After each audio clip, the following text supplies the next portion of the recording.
Welcome friends to the नीकैमरा.com channel. This is completely unscripted video अभी जो मैं आजकल बना रहा हूँ। तो मे बी ऐसा नहीं कि मैं कुछ हुक क्रिएट करूँ, एंड तक देखना ये है वो है तो आप हुक तक टिके रहो, ऐसा कुछ नहीं है। This is plain simple flow of information जो समय के साथ धीरे धीरे आहिस्ता आहिस्ता आपको मिलती जाएगी। जैसे गर्म चाय का मज़ा धीरे धीरे चुस्की के साथ आता है, ये नहीं कि एक बार में या फिर उसमें कुछ हुक लगा दिया कि चाय के एंड में आपको कुछ ऐसा मिलेगा जो आपको सरप्राइज कर देगा। No, this is completely simple chai chai type है ये वीडियो। गर्म है और धीरे धीरे आप इसे लेते रहोगे तो काफ़ी मज़ा आएगा। चलो हम शुरुआत करते हैं। सबसे पहले एक ऐसी बड़ी न्यूज़ आई है पैनासोनिक की तरफ से जिसे सुनकर मैं दंग रह गया और काफ़ी डिसअपॉइंटेड हुआ। चलो मैं आपको स्क्रीन पर दिखाता हूँ, और ऐसी अगर आप स्पेसिफिकेशन डालोगे पैनासोनिक, मैं आपको बता देता हूँ, आप भले स्पॉन्सरशिप लेके आ जाओ मेरे पास, कुछ भी करो, मैं ऐसे कैमरे को अपने रिकमेंडेशन में नहीं ला सकता हूँ। I am not able to do anything. और अगर आप अच्छी स्पेसिफिकेशन डालोगे तो मैं कहता हूँ कि भैया मुझे कुछ कहने की ज़रूरत नहीं, मैं ऑटोमेटिक अच्छे कैमरे अपने सब्सक्राइबर्स को, अपने जो भी यूट्यूब चैनल में जो भी देख रहे हैं उनको रिकमेंड करता हूँ। So I am starting the screen recording, और मैं कोशिश करता हूँ कि आपको वो स्क्रीन में शेयर कर सकूं जो इन्फॉर्मेशन आई है। Of course you know the price of the Panasonic S9 camera, जिसको सुनकर थोड़ी सी खुशी हुई थी कि चलो 1,24,000 के अंदर अगर इसकी बॉडी हमें मिल जाती तो काफ़ी अच्छी बात है। बट आज जो इन्फॉर्मेशन आई है ना वो बहुत बुरी तरीके से मुझे डिसअपॉइंट कर गई। As you can see that the Panasonic S9 camera recording time limit is only 10 minutes in 6K। चलो ठीक है, 4K में 15 मिनट्स की लिमिट। अब ये जो 15 मिनट्स की लिमिट है ना, इसमें ये क्लियरिटी अभी नहीं आ रही है कि आपकी जो लिमिट है वो 60 FPS पे है, क्योंकि 60 FPS में 1.5x की क्रॉप लग रही, वो बात ठीक है, चलो क्रॉप लग रही है, S52 में भी क्रॉप लगती है। बट क्या वो 60 FPS की रिकॉर्डिंग में भी 15 मिनट्स की लिमिट है? क्योंकि आपके पास रीजनिंग ये रहेगी, क्योंकि कम्पैक्ट बॉडी है, हमने प्रॉपर तरीके से हीट सिंक यूनिट उसमें नहीं डाल पाए, नहीं लगा पाए, that's why we are limiting the recording time. Actually it's a kind of a way to protect the sales of S52 S52X। But ये जो आई डू बिलीव कि जो 4K की लिमिट है, I do hope and expect कि आपकी 4K 60 FPS की है। But this is also not good. भैया आप मार्केट में तो देखो, नज़रें खोल कर एक बार देखो, आरेड जैसा कैमरा आपके सामने एज अ कंपेटिटर पहले से बैठा हुआ। ये नहीं कि कैनन अनाउंस करने वाले, वो पहले से बैठा हुआ जिसमें आप 4K 60 FPS अनलिमिटेड रिकॉर्ड कर सकते हो। ठीक है, और आप ऐसा कैमरा आप उतार रहे हो जहाँ पर आपने 15 मिनट्स की रिकॉर्डिंग लिमिट लगा दी। I am really disappointed to see कैसे मैं आपको रिकमेंड कर पाऊंगा अपने सब्सक्राइबर्स को। और कोई पूछेगा कि सर मैं S9 क्यों ना लूँ, तो मैं मेरे पास क्या रीजंस रहेंगी, यही सारी चीज़ें बतानी पड़ेंगी जो मुझे अच्छा नहीं लग रहा। देखो, आई was expecting something good from Panasonic S9 after a long time. आप पहले से DFD FD के चक्कर में पड़े हुए थे, अभी जाके आपके पास एक प्रॉपर हाइब्रिड सेंसर आई है। क्यों ही लिमिट लगाना, क्यों ही लिमिट लगा रहे हो? अगर आप प्रॉपर हीट सिंक दे देते, नहीं तो एक्सटर्नल फैन लगा के यूज़र काम चला लेते यार, कुछ तो करते। आपने लिमिट लगा दी, ओवर हीट होकर कैमरा बंद होता है। कम से कम ठंड की मौसम में तो हम 30 मिनट रिकॉर्ड करते 4K 60 FPS। एयर कंडीशन चला के कुछ कर लेते, बर्फ़ की सिलियाँ लगा के कुछ करते, कुछ तो करते। बट आपने खुद ही जो लिमिट लगा दी है भैया, ये अब मेरे रिकमेंडेशन में नहीं आने वाला। I am really very disappointed to see this in my screen. ये इन्फॉर्मेशन आई तो मैं बहुत ज़्यादा डिसअपॉइंट हो गया। That I was expecting something good from S9 Panasonic Lumix को जिक्र करो तो ये लगता है कि उसके अंदर वीडियो को रिस्पेक्ट्स पे कुछ ऐसा आएगा जो कि कैनन और निकॉन आपको नहीं दे पा रहे। ये एक उम्मीद बढ़ जाती है, ये उम्मीद आ जाती है जैसे ही आप पैनासोनिक ल्यूमिक्स, क्योंकि GH6 को मैंने देखा है अनाउंस होते। GH5 ऐसे कैमरे माइक्रो फोर थर्ड्स के उन्होंने लॉन्च करे थे अपने समय में कि जिनकी जो वीडियो को स्पेसिफिकेशन थी, लगती थी भाई कोई फ्यूचरिस्टिक एलियन कैमरा आ गया। बट आज के डेट में आप स्ट्रगल कर रहे हो, अपने कंपेटिटर के पीछे जा रहे हो जो कैनन निकॉन कैमरा बना रहा है।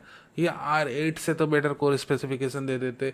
चलो मान लिया आपके कैमरे में क्रॉप लगती है, आप नहीं झेल पा रहे हो, आपके प्रोसेसर तगड़ा नहीं, बट ये क्या यार लिमिट लगा दी।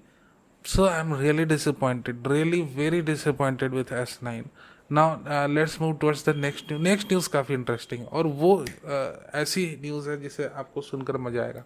अपकमिंग निकॉन कैमरास को हमने पब्लिश करा था, time you can C on उन्नीस को मैंने वीडियो रात को पब्लिश करी थी, उसके बाद थोड़ा सा थक गया था तो मैंने सोचा चलो सो जाते हैं, मॉर्निंग को अपनी वेबसाइट में डालेंगे इसे। तो मॉर्निंग को मैंने अपनी वेबसाइट में इसे डाल दिया, ठीक है। Breaking news, Nikon Z6 Mark III camera with 3 mirrorless camera announcement coming this year end सो।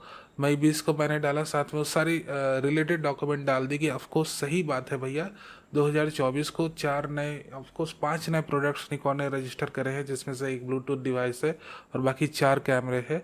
और इन चारों कैमरे की डिटेल्स मैंने डाल दी। जैसे ही मैंने डाली ऑफकोर्स कमेंट्स आने लगे और उसके बाद तुरंत निकॉन रूमर उसी तारीख को मई 20 को पब्लिश करते हैं that Nikon has registered 4 cameras and all these are Cummings.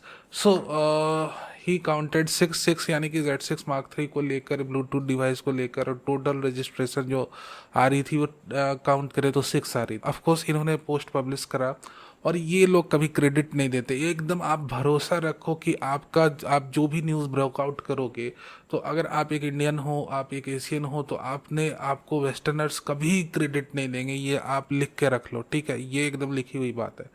आपको अगर इंडियन है कोई तो वही सपोर्ट करेगा, आपके भाई लोग ही आपको सपोर्ट करने वाले हैं, बाकी आप उम्मीदें लगाना छोड़ दो। हालांकि जो पोस्ट पब्लिश हुई आफ्टर आवर, पहले मैंने यूट्यूब पर डाला, फिर मैंने साइट पर डाला, उसके बाद आता है निकॉन रूमर पे। निकॉन रूमर पर जब ये आता है तो ऑफकोर्स इनकी रीच बहुत ज़्यादा है, 10x 20x plus than my website without a doubt. और इनकी नाम है भाई मार्केट। और मैं खुद कॉलेज में जब पढ़ रहा था यार, मैं खुद इन साइट्स को देखकर कैमरे खरीदता था अपने, कैनन, रूमन, निकॉन। मैं खुद इनका फ़ैन हूँ। अब ये मेरे साइड से ले रहे हैं, ये दिन आ गए वो अलग बात है, बट मैं खुद ही इनका फ़ैन रह चुका हूँ। अब ये है कि देखो यहाँ पर इन्होंने अपने डाल दिया, वही सारी रजिस्ट्रेशन डिटेल्स को इन्होंने कॉपी पेस्ट करके डाल दिया। बट इनकी जो यूज़र रीच है वो काफ़ी ज़्यादा, और इनके यूज़र्स काफ़ी ज़्यादा एनालिसिस करते हैं हर एक न्यूज़ का। तो इन्होंने ये एनालिसिस किया कि इनमें से जो 4 रजिस्टर्ड कैमरे हैं उनकी जो मॉडल कोड्स हैं वो पुराने 2019 मॉडल के हैं। तो निकॉन रूमर ऐसा जाहिर करते हैं अपने साथ, ये कंसर्न जाहिर करते हैं कि the new registered cameras are actually existing cameras, see the links, thanks for everyone who corrected me in the comment section. यानी कि कमेंट सेक्शन के थ्रू इन्हें पता चला। एंड यहाँ पर एक और चीज़ वो ऐड करते हैं that one of the above will be Z6 III, and I guess there will be also a new compact super zoom since the P1000 has already been discontinued। तो डिसकंटिन्यूड होने के बाद एक कैमरा मेकर ने कह दिया कि भैया हमने डिसकंटिन्यू कर दिया इस सीरीज़ को, इस कैमरे को आप बनाएंगे नहीं, तो फिर उस मॉडल कोड को क्यों रिन्यू करा जा रहा है। And I have no clue about the rest, but we may have a busy second half of the year, stay tuned. मतलब ये कह रहे हैं कि ठीक है, ये सारी चीज़ें ठीक है, तो ये 2 बातें हो सकती हैं कि अपने पुराने कैमरे को री रजिस्टर कर रहे हैं, उनकी जो एक्सटेंड कर रहे हैं अपनी रजिस्ट्रेशन डेट को, बट उसी में से एक P1000 कैमरा है जो डिसकंटिन्यू हो चुका है, जो मार्केट में अब उनकी प्रोडक्शन लाइन में एग्जिस्ट ही नहीं करता, उसकी डेट को एक्सटेंड करने का क्या मतलब है। ठीक बात है। तो इस चीज़ को भी मैंने अपडेट करा, क्योंकि मेरे भी वेबसाइट के नीचे जो मैंने पोस्ट डाली थी अपने 4 रजिस्ट्रेशन मॉडल्स की, उसमें कमेंट्स आने लगे थे कि आप निकॉन रूमर में भी देखो, आप जो चारों मॉडल्स हैं आप देख सकते हैं वो ऑलरेडी रजिस्टर्ड है। लेकर मैंने एक आज सुबह पोस्ट डाली, अपडेट डाली कि यहाँ पर आप एक चीज़ बारीकी से देखो, बारीकी से देखने की ज़रूरत है जो निकॉन रूमर मिस कर गए। ऑफकोर्स देखो, मैं बता दूं, अगर आप किसी से कॉपी पेस्ट करके एग्ज़ाम में लिखते हो और अगर कोई टीचर क्वेश्चन पूछ देता है कि ये क्या लिखे हो, तो आप कंफ्यूज हो जाते हो, सर क्या ही बताऊँ मैं। तो यही बात है कि उन्होंने लिख तो दिया, बट हाँ, अगर कोई क्रॉस क्वेश्चनिंग कर रहे हैं यूज़र तो उनका जवाब क्या हो सकता है।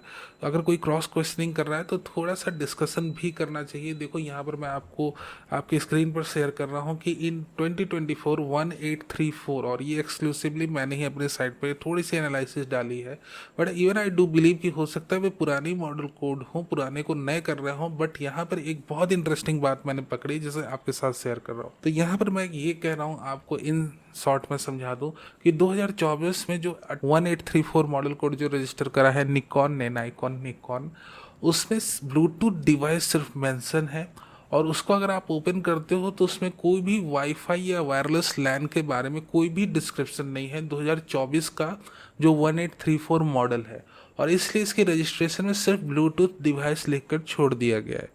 नाउ अगर हम यहाँ पर अपनी पुरानी P950 की रजिस्ट्रेशन डिटेल्स निकाले जिसका मॉडल कोड 1834 था, जो कि अभी हुआ है और जिसको लेकर कई लोग शक जाहिर कर रहे हैं कि उसी कैमरे को री रजिस्टर करा गया है। बट ये जो पुराना आप रजिस्ट्रेशन निकालते हो, जिसको निकाल कर मैंने अपनी साइट पर रख दिया, यहाँ पर आप क्लियरली देखोगे देयर इज 2.4 गीगाहर्ट्ज वायरलेस लैन। जो पुरानी रजिस्ट्रेशन है 2019 की, उसमें वायरलेस लैन है इस कैमरे के अंदर, ब्लूटूथ डिवाइस भी है। और अभी जो 2024 में रजिस्ट्रेशन को अपडेट करा गया है, मॉडल कोड सेम रखा गया है, बट ये जो भी डिवाइसेस है ब्लूटूथ डिवाइस करार दिया गया है और यहाँ पर सिर्फ ब्लूटूथ कनेक्टिविटी, कोई भी वायरलेस लैन या वायरलेस कनेक्टिविटी का जिक्र नहीं है। तो हम कैसे मान लें कि यही एग्जैक्ट मॉडल है और इसी की एक्सटेंशन है, और जबकि P950 या P1000 जो इंटायर सीरीज वो डिसकंटिन्यूड है।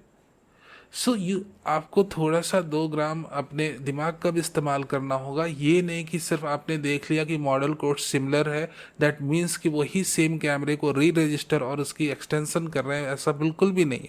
अगर कैमरा डिसकंटिन्यू हो गया, अगर रजिस्ट्रेशन डिटेल्स में कुछ एक चीज़ें हैं जो इधर से उधर है, इसमें वायरलेस लैन है ही नहीं, तो हो सकता है ये कोई ब्लूटूथ रिमोट का मॉडल कोड उन्होंने इस पर ही दे दिया हो, या कुछ भी XYZ ऐसे फैक्टर का, ऐसे प्रोडक्ट का जिसके अंदर आपकी वायरलेस लैन नहीं है। हो सकता है only just Bluetooth remote controller of a camera, who knows. So यहाँ पर आपको अपने चक्षु को खोल के रखना है, यहाँ पर आप अपने आइज को ओपन करके रखिए कि आप हर पॉसिबिलिटी पर नज़र रखिए। अपने हर पॉसिबिलिटीज़ पर आपको नज़र रखनी पड़ती है। यहाँ पर इंडोनेशियन वायरलेस सर्टिफिकेशन एजेंसी की भी मैंने स्क्रीनशॉट डाल दी है, जहाँ पर क्लियर कट 1834 के साथ P950 का नाम एसोसिएटेड है।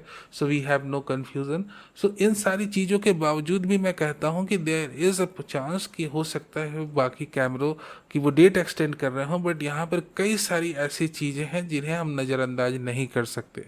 And thanks to Nikon rumour for republishing this. And of course उसके बाद हमें ये सारी डिस्कशन उनके तरफ, उनके कमेंट सेक्शन में हुई, उनके कमेंट सेक्शन से हमारे कमेंट सेक्शन में आई और ये बातें मुझे भी पता चली, तो मैंने इस पर रिसर्च करा और पता चला कि नहीं, कुछ एक डिफरेंसेस तो है, खासकर एटलीस्ट एक मॉडल में तो है। बाकी मॉडल्स में अगर हमें उतनी डिफरेंसेस ना भी मिले, बट एक मॉडल में तो काफ़ी ज़्यादा डिफरेंस दिख रही है। और अगर एक मॉडल में ऐसी डिफरेंस है, so there is a high probability कि बाकी मॉडल्स में भी कुछ एक डिफरेंसेस हो जिन्हें जानबूझकर हाइड करा जा रहा है, या जानबूझकर पुराने मॉडल्स कोड को इस्तेमाल करा जा रहा है कि आने वाले कैमरे की डिटेल्स रिवील ना हो और बाकी जो भी र्यूमर्स साइट है उन्हें ये लगे कि पुराने ही मॉडल कोड को निकॉन री रजिस्टर और रिन्यू कर रहा है। हालांकि ये सारी काफ़ी इंटरेस्टिंग बातें, काफ़ी मज़ेदार बातें हैं। आज कैमरे आने के पहले जो जो खुशी रहती है, जो कोलाहल मची रहती है, जो कयास रहता है, वो अनाउंसमेंट के बाद बिल्कुल ही ठंडा पड़ जाता है। So this is really very very interesting time right now. ठीक है, ये काफ़ी इंटरेस्टिंग मोमेंट है, काफ़ी इंटरेस्टिंग टाइम है। Now before we end up our this particular video, आज की अगर हम इस वीडियो को एंड करें उसके पहले एक दो यूजर्स क्वेश्चन को हम पिक करने की कोशिश करेंगे। ऑफकोर्स मैक्सिमम को मैं कमेंट में आंसर करने की कोशिश करता हूँ, but as you can see right now I have a question कि G7 versus Nikon Z30 comparison video. देखो मेरे दोस्त, Z7 जो है ना वो 2015 के आसपास की अनाउंसमेंट है, एंड Z30 अभी हाल फिलहाल की है, लगभग 1 से 2 साल हो रहा है। So the thing is that Z7 आपका एक माइक्रो फोर थर्ड कैमरा है, छोटी सेंसर है compare to APS-C DX format कैमरे की सेंसर, और ऊपर से आपकी जो ऑटो फोकसिंग सिस्टम है G7 की वो DFD है, डेप्थ फ्रॉम डिफोकस। अभी पता है आपको कि जो अभी हम S9 के बारे में बात कर रहे हैं, S5 2X के अंदर जो सेंसर लगी वो पहली बार वो हाइब्रिड सेंसर्स की यूज़ कर रहे हैं, उसके पहले उनकी DFD ही चल रही थी। तो G7 one of their previous generation का मॉडल है, उसमें कॉन्ट्रास्ट बेस्ड AF सिस्टम है, DFD डेप्थ फ्रॉम डिफोकस, छोटी सेंसर है। तो आज की डेट में 2015 का मॉडल तो मैं बिल्कुल भी नहीं रिकमेंड करूँगा। अगर आपने वीडियोग्राफी की यूसेज है तब भी आप Z30 खरीदो। इवन 4K में Z30 में थोड़ी लिमिट लगती है 29 to 30 मिनट की, बट फुल HD आप अनलिमिटेड रिकॉर्ड कर सकते हो। एंड इन Z7 आपकी दोनों 4K और फुल HD दोनों में लिमिट लग जाती। And one of the most important thing कि आप कॉन्ट्रास्ट बेस्ड AF के साथ बहुत ज़्यादा प्रॉपर तरीके से शूट नहीं कर सकते हो। Z30 के अंदर हाइब्रिड ऑटो फोकस है, वो भी IAF है अपनी 4K के अंदर। Even though for photography purpose 20 MP की जो सेंसर है वो भैया बहुत ही इनॉर्मस डिटेल्स निकाल कर देती है। सो मोर और लेस आज की डेट में G7 वर्सेस Z30 का कोई लॉजिक नहीं है। अगर मेरे पास ये दो कैमरे हो, मैं Z30 इन एनी कंडीशन ही पिक करने वाला हूँ, और आपको भी करना चाहिए। आपने G7 के बारे में अपनी थॉट प्रोसेस को बंद कर देना चाहिए। The second question is Tamron 70-70 versus 18-105, which one I buy for ZV-10? I already have 1850 mm prime lens। देखो, इन एनी ऑफ दीज सिनेरियोज आपके पास भले प्राइम लेंसेस रखी हो, आपको अगर 17 से 70 और 18 से 105 के बीच में चॉइसेस दी जाएं, तो मैं तो 17 से 70 को पिक करूंगा। The big reason behind that is the f2.8 aperture, और उसके चलते मुझे काफ़ी सिनेमैटिक आउटपुट मिलने वाला है इस लेंस से।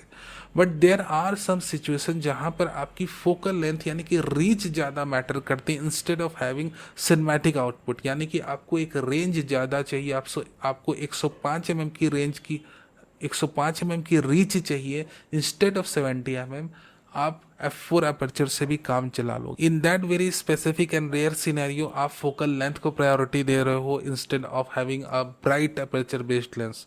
इन एनी ऑफ दीज सिनेरियोज अगर मेरे पास ये दो ऑप्शन रहे, तो मैं तो Tamron की 70-70 f2.8 RXD लेंस परचेस करूंगा।